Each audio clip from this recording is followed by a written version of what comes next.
podcast called Jellison Podcast. He probably doesn't remember this at all. Yeah, record together. It's easy. This is kind of real. Like, holy shit. And so it's really cool to get to be a part of that. Hey, you know how it is, though. Hey, when you now tune into the biggest ever. We're not here just to take part. We're here to take over. I don't remember that. That's crazy. What's up, everyone? We're back with episode 140 of the Jellison Podcast. They have a very special guest.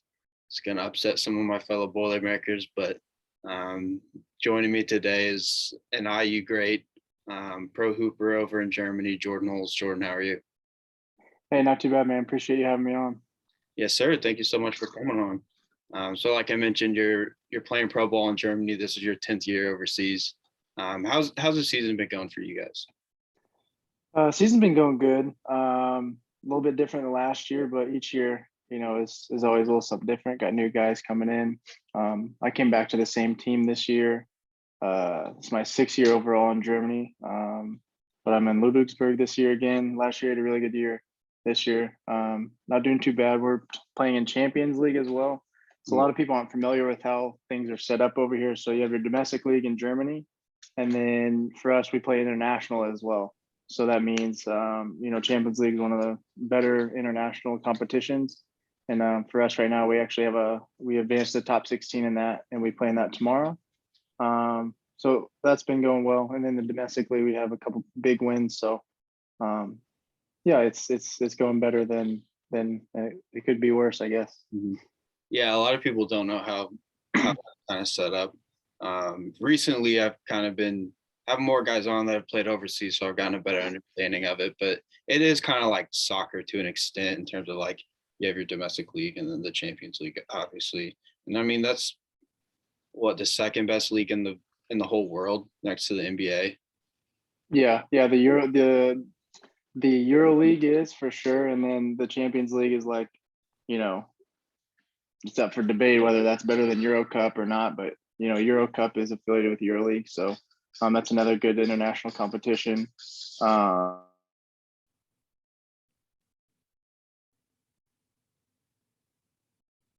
For me to play internationally, it's my second time doing it. In my 9th season over here now. I'm getting old, but it's always fun. It's way better to play more games than it is to have more practice. Yeah. Did you have any preconceived notions about going overseas? I know a lot of guys when they're maybe in high school or even in college are like, I want to go to the NBA. I don't really want to go overseas. But then you get those opportunities and you realize that, there's phenomenal basketball around the world. Yeah, and just like in anything, whether it's business or whatever job you're trying to get, right? It's always, timing, people, you have to interview well, those kind of things. It's the same thing in basketball. Your resume has to speak for itself as well. So for me, just like every other person after college, I did some NBA workouts. Like that's obviously your goal, but you want to go and just play ball. So for me, my first year, I went to Poland, and that was pretty eye-opening. There's a lot of, I think people also have misconceptions of what life is like over here as well, depending on what country you go to or, what leagues, a whole lot of different dynamics going on. So for me, growing up in Bloomington, went to high school there, went to college there. This is my first year living away from home, living out of Bloomington. So it was definitely a culture shock, but each country that I've played in and each year, I continually get more and more, into learning the culture. And I think that's the biggest thing for guys who come over here. You have to immerse yourself in here or you're going to go crazy. Like you can be in your room all day or your apartment, just staring at 4 walls. You're going to drive yourself nuts doing that for 10, 11 months. So for me, it's great that other people got me out of my comfort zone. It definitely was difficult in the beginning, but the whole experience that I've had the last 9 seasons has been pretty incredible, good and bad, of course. But going from Poland to Kosovo to Belgium and Germany, a lot of different things that go on and life lessons that I've learned. I've had kids over here. My wife's lived with me. We've been apart, so a lot of growing pains for sure. Yeah, man. We kind of briefly talked about that a little bit when we were messaging each other the other day. mean, a lot of guys aren't able to have their families there. So I'm glad that Mhm. you're able to have your wife and your children there.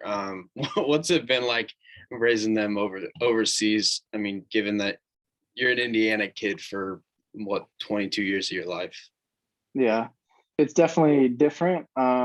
But Germany's not so much different than Indiana. When you when you're driving around, you see a bunch of cornfields, and then a city pops up, and then that's pretty much it. So it's very similar in that regard. But culturally and just the language is obviously different. But everybody here speaks English. We don't speak that great of German, but everybody speaks English, and that transition's been really good. And for my kids, I have a 4-year-old who's almost 5, and an almost 3-year-old, and then a 1-year-old.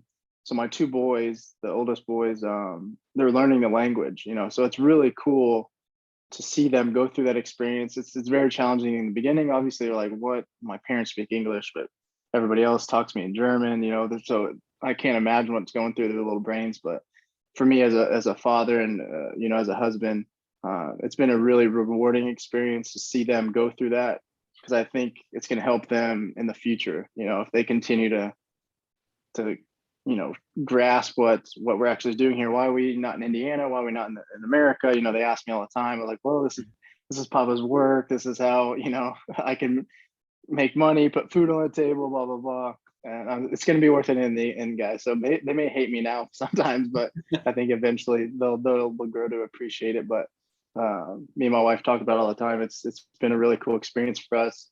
Not everybody gets this kind of opportunity to kind of travel the world and just live on your own somewhere that we have to rely on one another all the time. Yes, we have teammates. We make relationships with friends and stuff like that with other wives or whatever. But it's been really good for us to do that together and grow. And I think it's made us closer, made us better parents, and so on and so forth. So it's been an awesome experience. Yeah, and I mean, if you guys do move back to Indiana or the United States, I mean, your guys' kids are gonna have they're gonna see so much of the world.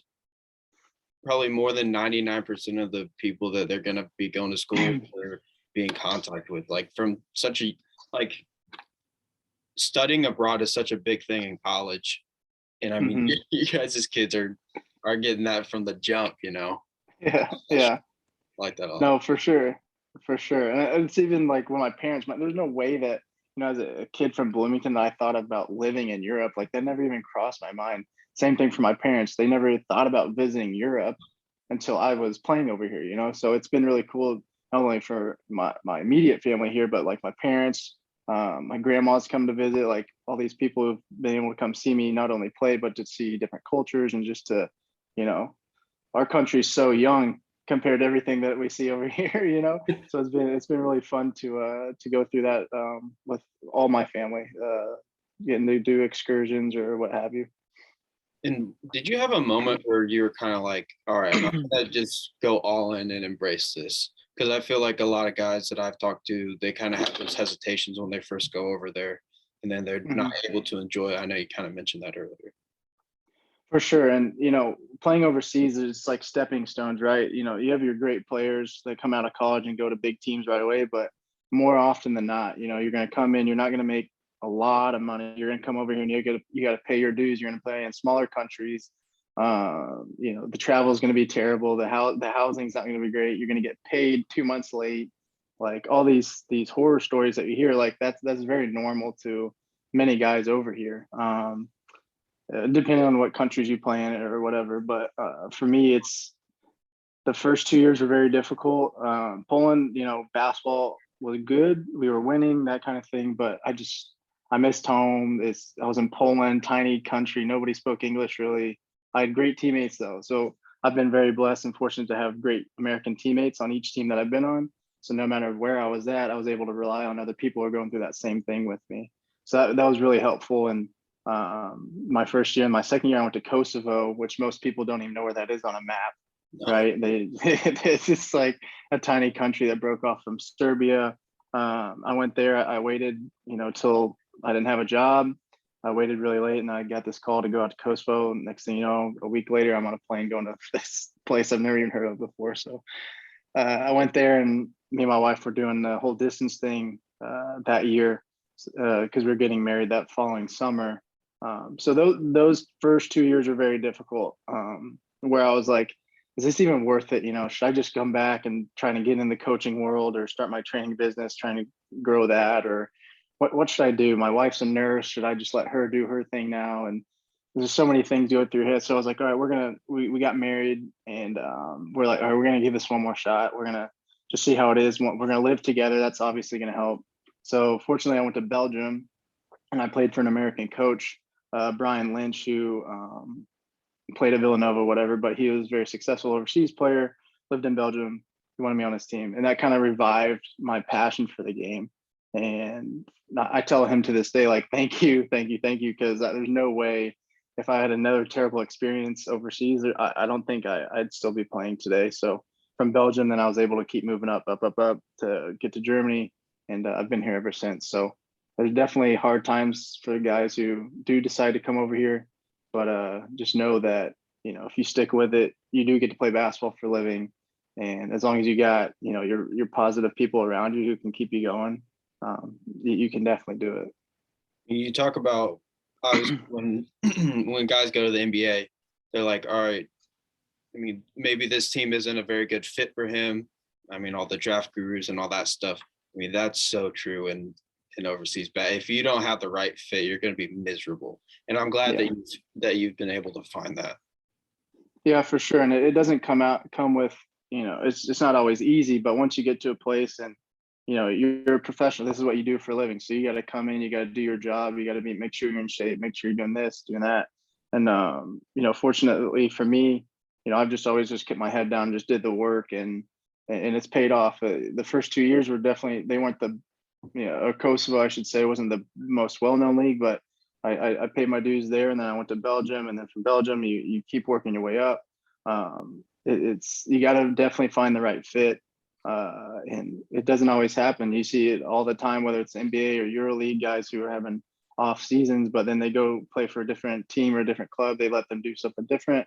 Then they all of a sudden they're great players. Like that doesn't just happen. So it's just right fit, just, getting in the right situations, letting you play your game, or you, sometimes you got to look in the mirror and say, I got to buy in too. I got to do my part a little bit better, but as a professional, hopefully you think that way. Did you have a set time in terms of like before you went over there, like I'm gonna play X amount of years? Because I mean, you're in your 9th year now. Did you see yourself playing this long overseas? People, I don't know, man. The first 2 years, I always said no. Like if I could get to 10, that'd be a miracle. But now it's just like, I feel good. I'm playing at a high level still. I feel like I can still contribute at a high level.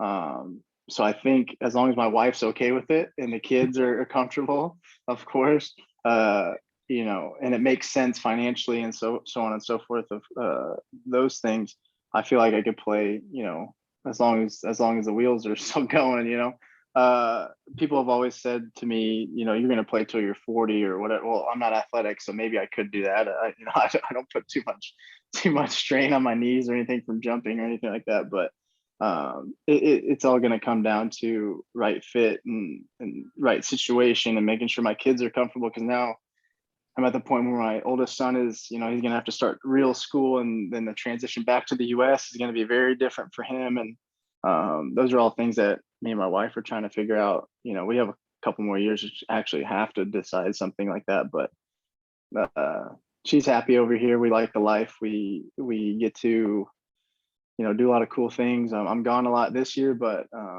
it's been like I said earlier, a really cool experience for us just to grow. And, we're still young, fairly young in basketball world. Maybe I'm a little older, but I'm 30, I'm about to be 32 in April.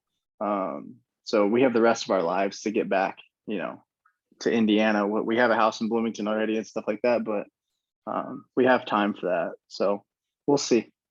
When you do end up hanging it up, I mean, do you have a plan of what you'd like to do? Maybe get into coaching or training once your playing days are over? Yeah, I think, I definitely see basketball being in my future as far as whether it's coaching or training. in the summers, I always train kids. It's something that I have a huge passion for. I really enjoy teaching the game.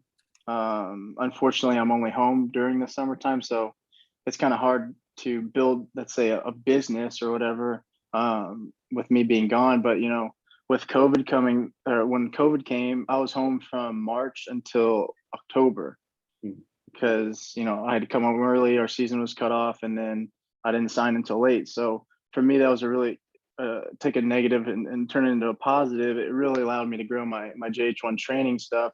So I've always had camps every year. Just one camp a summer at my high school. I always did that, which is always a great time. Good coaches got the kids coming to South and doing that. But the training piece is where I can see, it growing into something a little bit bigger and something I can see myself doing long term.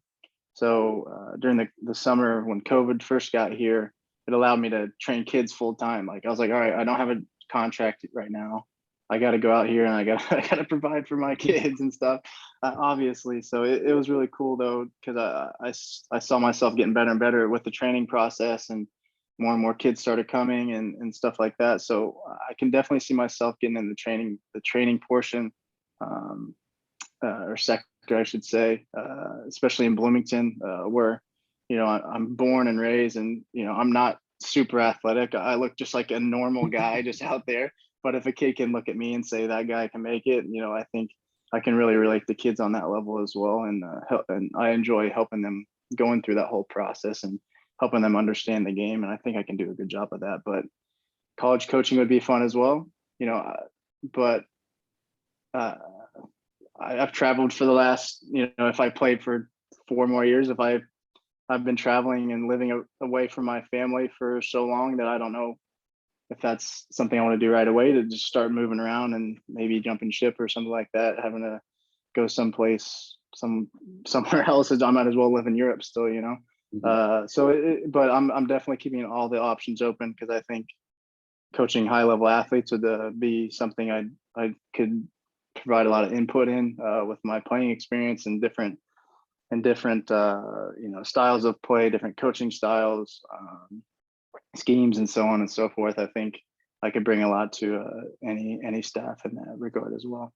And I mean, in Bloomington, I mean, when you think of, like, especially my generation, because when I was growing up, you were at IU when I was like 9 to 12-ish. So like, oh, thanks. Sorry about that.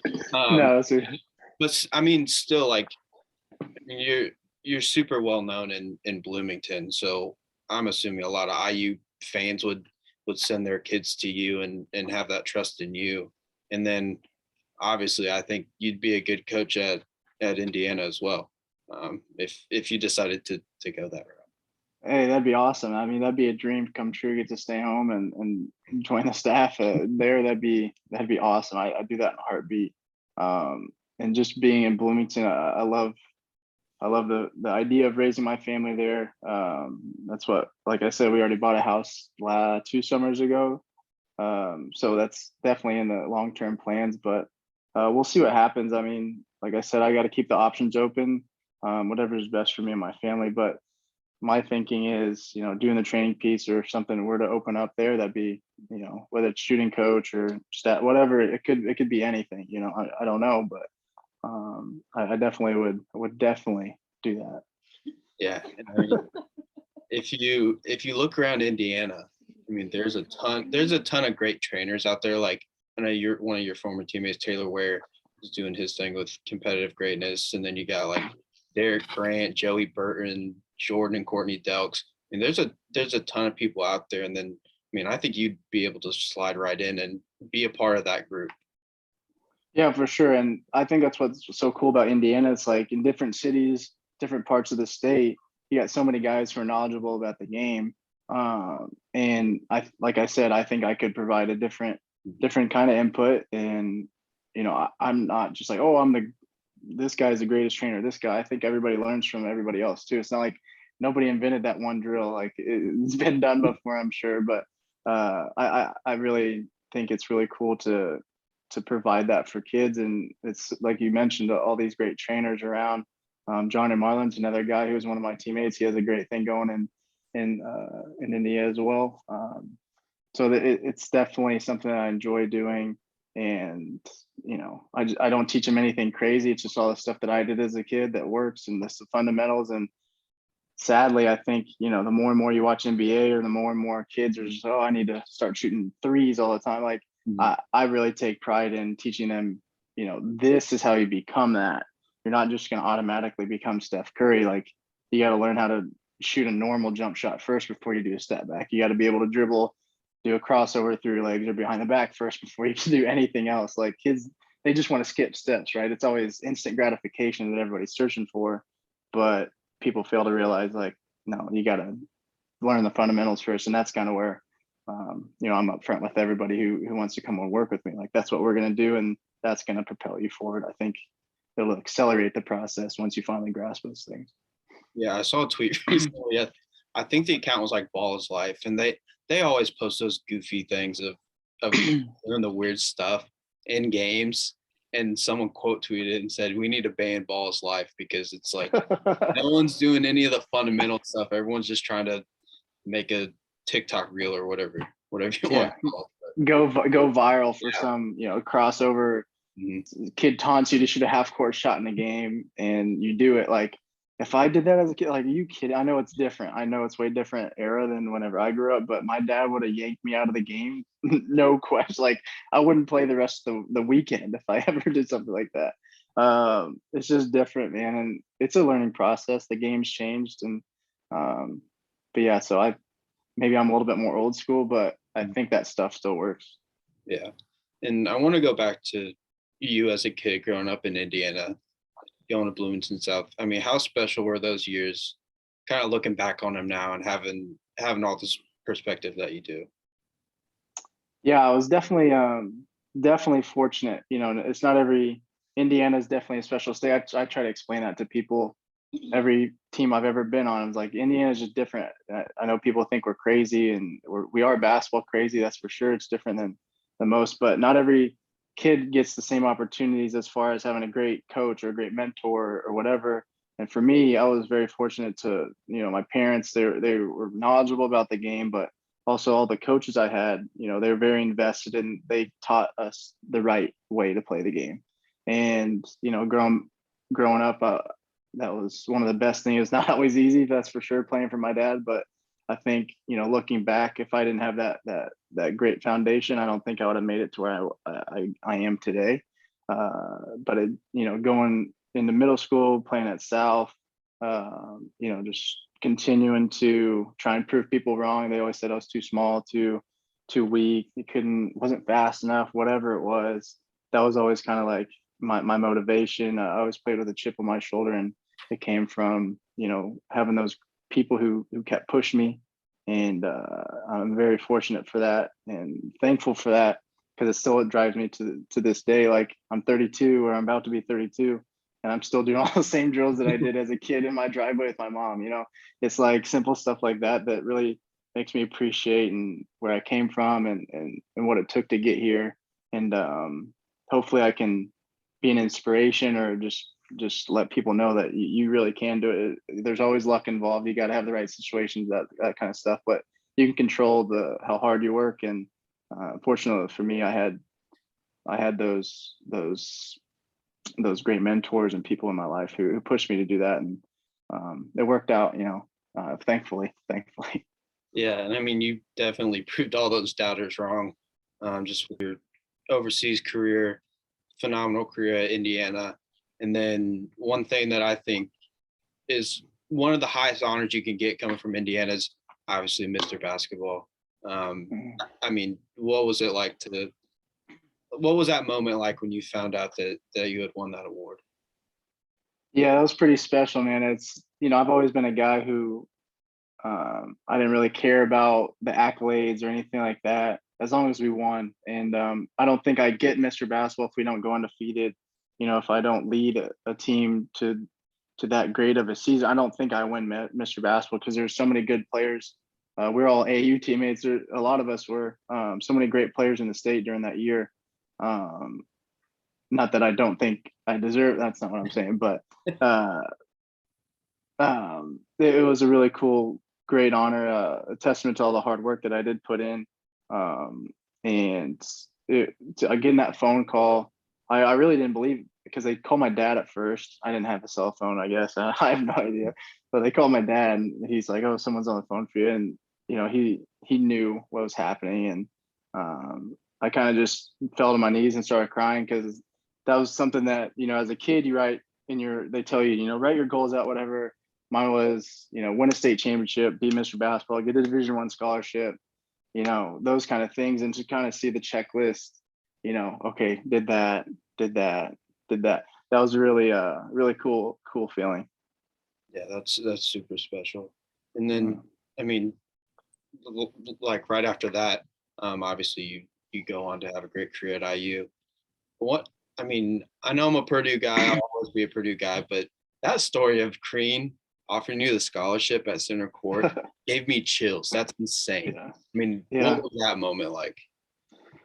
That was incredible. I mean, he knew what strings to pull, and he knew exactly what he was doing with the local kid, bringing my whole family there, grandparents, dad, mentor, like we had everybody there, and for him to shine the lights on the banners, say, "I want you to be part of something special," that was it for me. I had Purdue was actually my first offer. I really liked Coach Painter and the staff that he had.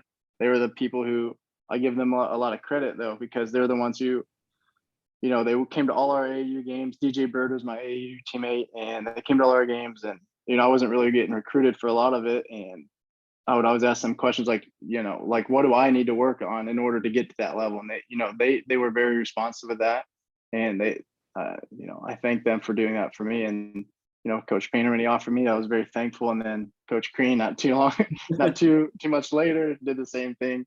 So for me, being from Bloomington, it was kind of, if I would have went to Purdue, maybe I couldn't have shown my face there again. I don't know. So I made a future decision as well. But it was really cool for Coach Crean to do that, and I wanted to be part of something special.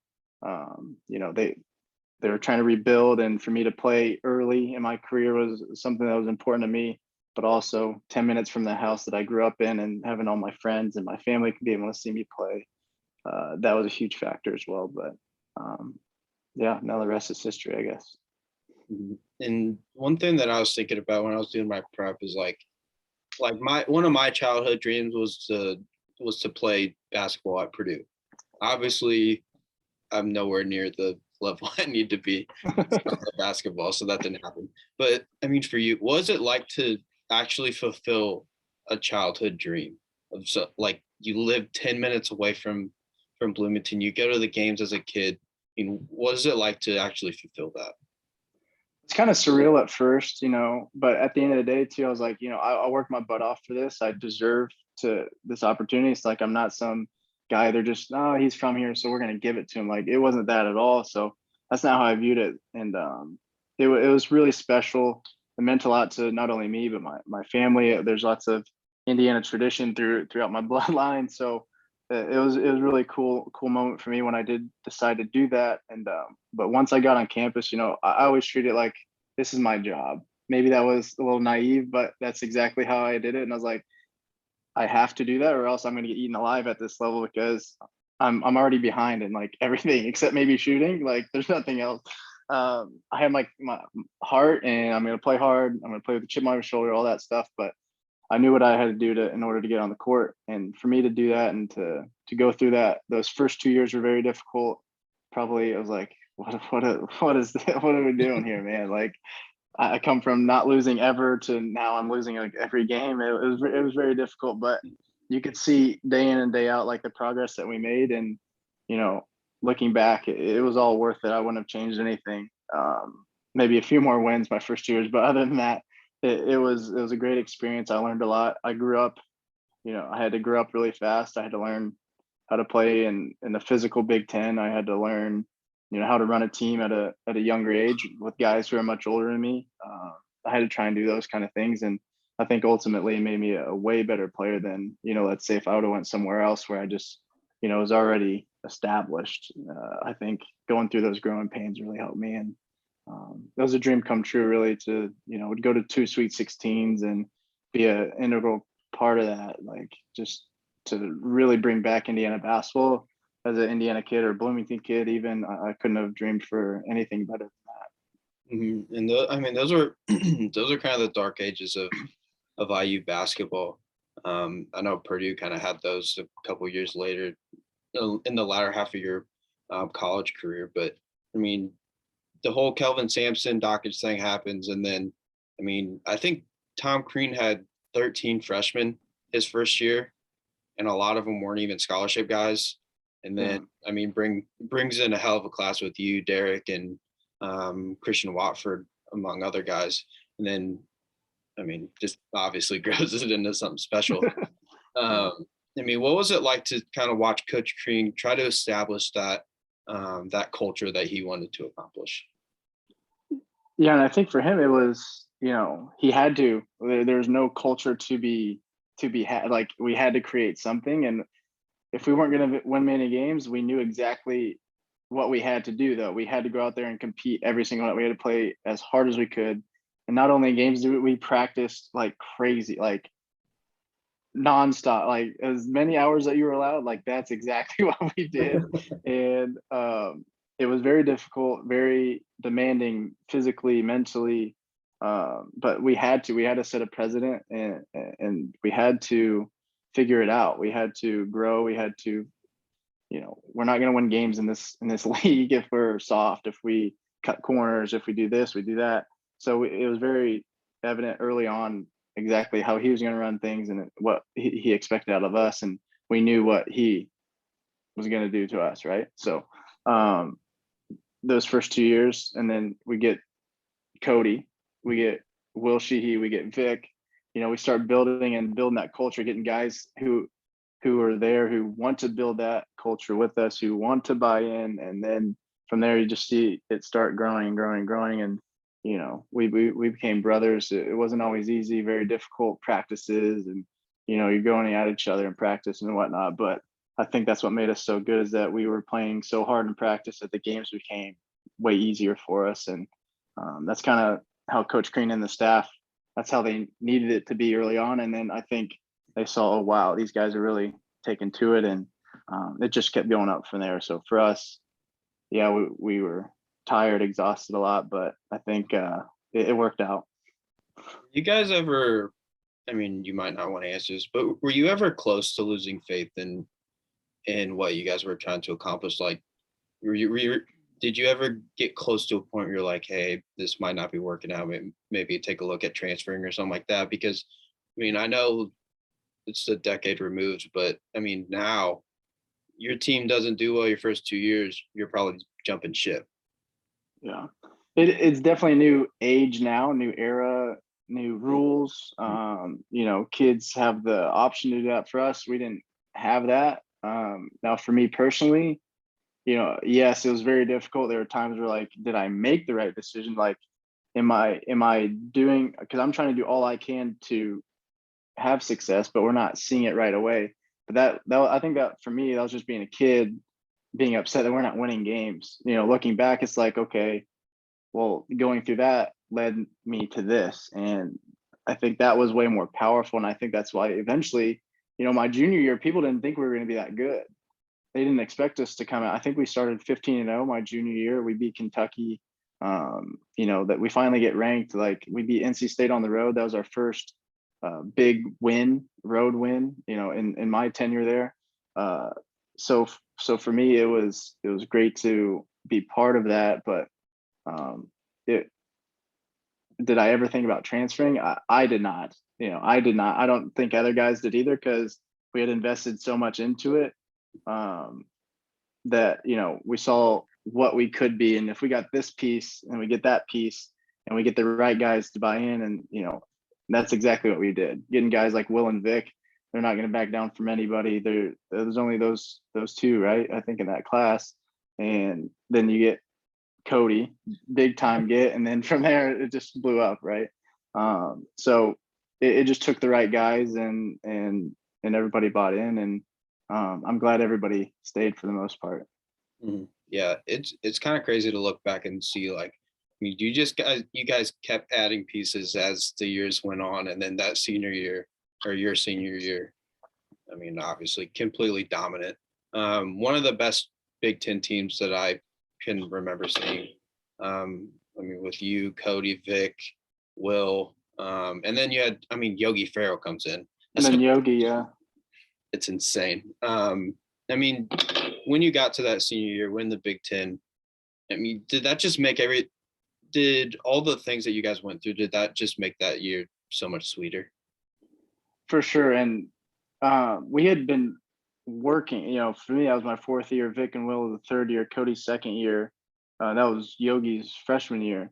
But we had just been working and working and working, like, you know, yeah, we were preseason number 1 and we were number 1 for a lot of the year, but every day we just came in and worked. We didn't think about the win streak if we had one, or, you know, we treated each game the same way. And I think that mentality and that culture that we as players bought into and knew what was expected of us, I think that's what really made us great. Like, we just came in and did our job and got it done. And I think it definitely made it, for me, made everything worth it. And, you know, it's way easier looking back, and yes, you can say this, you can say that, but now that I'm thinking of when I was actually going through it, I remember feeling like, this is why I came here. This is what I wanted to do.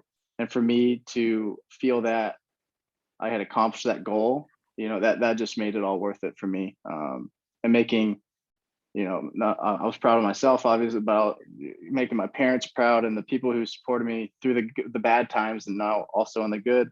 That meant a whole lot to me.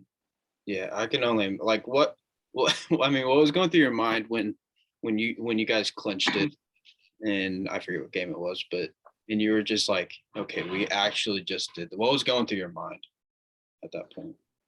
Yeah, we had a chance to win it on senior night, outright. We lost to Ohio State on senior night, so that was terrible. But we had to beat Michigan on the road to win it outright. And there's, you know, I think we're like down 10 with a minute to go or something like that, and we end up coming back and winning. And it's like, we had to make it interesting, I guess. But there's no way. I don't know how we won that game, but we did.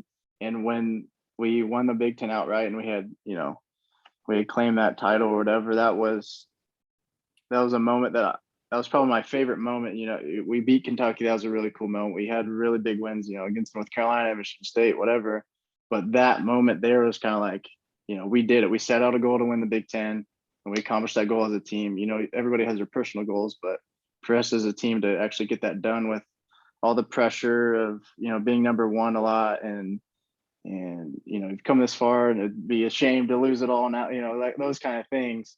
For us to actually get that done was pretty remarkable. And everybody, still to this day, we think that we were good enough to win the whole thing. You know, we run into Syracuse in the Sweet 16, we lose that, you know, and I won't ever watch that game ever, but it was pretty surreal moment once the whole thing was over to look back. And of course we're pissed we lost and stuff like that, but the things that we were able to accomplish in those 4 years were pretty awesome. And before I let you go, unfortunately, I thought I was going to be able to gloat a little bit when I asked to have you on, but IU stunned my Boilermakers. I'm not as mad about it as I thought I'd be, because I mean, I'll take winning 9 of 10, but from an IU guy's perspective, what does that rivalry mean to you guys? Oh, I mean, it's everything. As a kid, I grew up knowing 2 things: you don't like Purdue and you don't like Kentucky. Like, those are 2 teams that you have to beat, and you want to see those teams lose when you're watching them play. You know, that's just how I grew up. And we had a lot of Indiana guys on my roster when I was at IU. So for us, we kind of all understood the meaning, you know, the intent, the history of it. Whereas we had to kind of teach guys who weren't from there, didn't understand it. And then they grew to obviously have that same passion as we did. But as a kid from Bloomington, you know, it was always a game marked on my calendar. Unfortunately, Kentucky, they don't play us anymore. They didn't play us after we beat them my junior year. They beat us in the Sweet 16 that year, but, you know, whatever. It's definitely a game that for me, I was always marked on my calendar. And like I said, I had a great relationship with Coach Painter and his staff. But once I wasn't there, once I crossed the line, it was all business. So I was really glad to see us get that win the other day. Unfortunately, we did not beat Michigan the next game, but we didn't keep the momentum rolling. But it's such a cool rivalry, and I don't, being overseas, they have their rivalries and stuff like that, and they're pretty intense. But I try to explain to them, like, there's 20,000 people coming to like watch a basketball game, and that's really just soccer over here. They don't have that much in Germany, at least. 17,000 people to watch basketball. But yeah, I love the rivalry, and as a kid, I enjoyed watching it as well. Who do you think was the toughest Boilermaker that you ever got to face?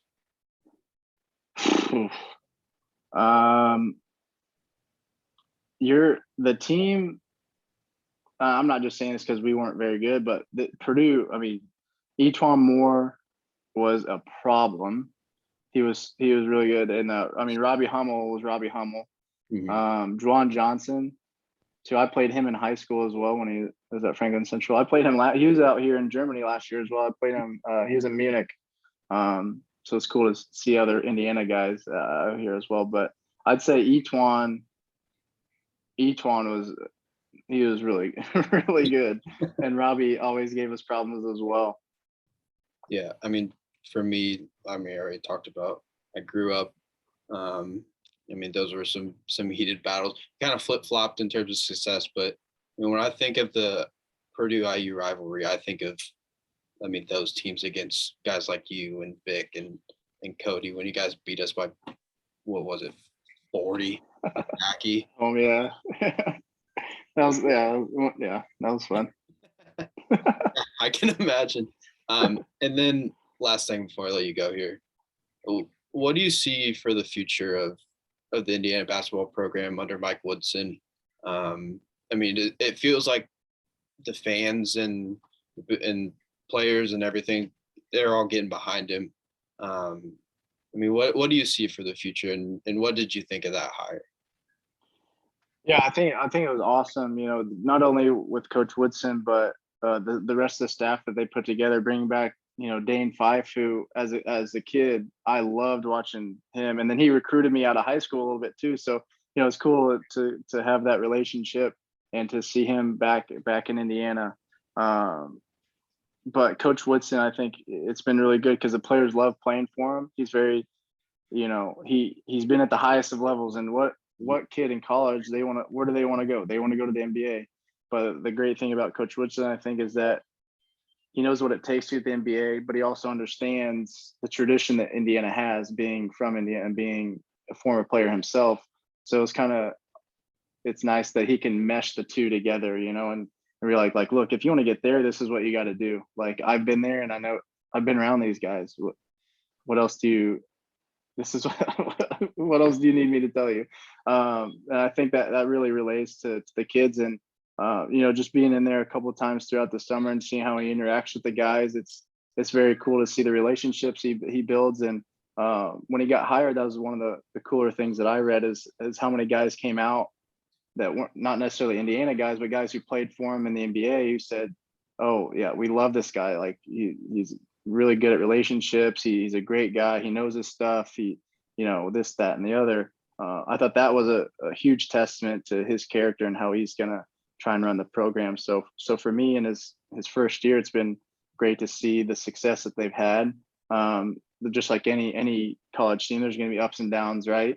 But I think overall and for the future, it's very exciting, and I'm excited to see where he takes us and continue to get his recruits and the guys who fit his system and exactly what he needs, and how he envisions the program going. It's very exciting. Mm-hmm. Hey man, I don't want him to win, but I think Purdue and IU are going to have some battles within the next few years. You guys are trending up, and then we've kind of solidified ourselves as a contender in the Big Ten, and once again. But like I said, I'm gonna wrap this up and let you go. I really appreciate you coming on. joining a Boilermaker on the podcast. But I mean, I wish nothing but the best for you and your family. I mean, best of luck going forward with the rest of the year. And yeah. No, hey man, I appreciate it anytime, and I won't. It's no hard feelings with you being a boy, man. It's no problem at all. Yes, sir. Have a good one. All right, man. Thanks.